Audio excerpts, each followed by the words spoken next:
أيوة السلام عليكم. وعليكم السلام ورحمة الله وبركاته. እስቲ ከእውቀት ጎዳና ላይ አንድ ትውስታ የምትለው ነገር ንገረን፣ ለእኛ ምሳሌ የሚሆን። ምን አይነት ማለት? ብዙ ነገር ሊኖር ይችላል። አንተ እውቀትን ፈልገህ ያገኘህ ሰው ነህ እና እኛ እውቀት ከፈለግን እንዴት ምስቲ ሊያጋጥም ከሚችሉ ነገራቶች አንድ ነገር ንገረን። ትዕግስት ከሚያስፈልጋቸው ነገራቶች አንድ ነገር። ኦኬ ኦልራይት።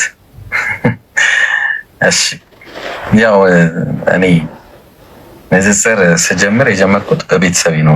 ኖርማሊ ምክንያት ነው።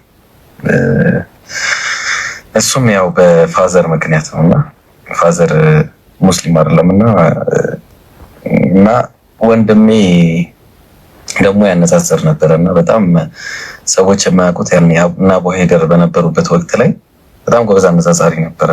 የዛኔ ከሱም ስር ትንሽ አንዳንድ ነገሮች እንትን ነበርና ከዛ ያው ያንን ነገር ተፍተፍ ለማለት ፈልጌ አንድ ልጅ ያስጨንቀኛል እንትን ላይ ማለት ነው። ኖርማሊ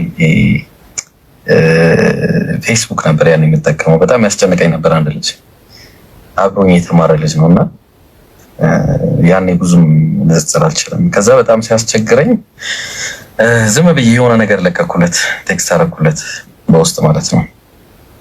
ከዛ የሚገራረም ጥያቄ ላከልኝ which is I don't know ምንም የማውቀው ነገር አልነበረም። ከዛ አናደደኝና የሆነ አርቲክል ምናምን ከሆነ ነገር ላይ ወስጄ ከዛ ለቀኩት የሆነ ቦታ። ከዛ ማን ቢመጣ ጥሩ ነው ጋይስ?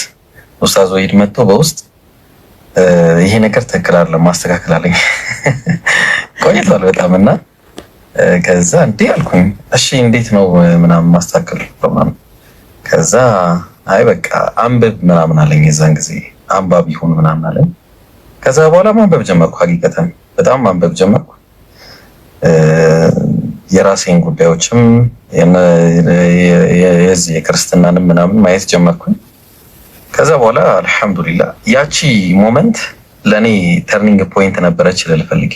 ተርኒንግ ፖይንት ሳላቅ የሆነ ነገር ማድረግ አግባብ እንዳልሆነም ተመረይበት ለኔ ትልቅ ተርኒንግ ፖይንት ሆነና በአላህ ፍቃድ ዛሬ ያለውበት ደረጃ አላህ እንድደርስ አድርጎኛልና ያቺ የኡስታዝ ወሂድ ምክር አንብብ ያለኝ ምክር ዛሬ ለኔ በጣም ጠቅሞኝ ያገኘሁትና ማንበብ ሰው ያደርጋል ልልፈልግ። እሺ እናመሰግናለን። ጀዛከላህ እና ሁላችሁም ወላሂ ጠብቃችሁ። ሰላም አለይኩም።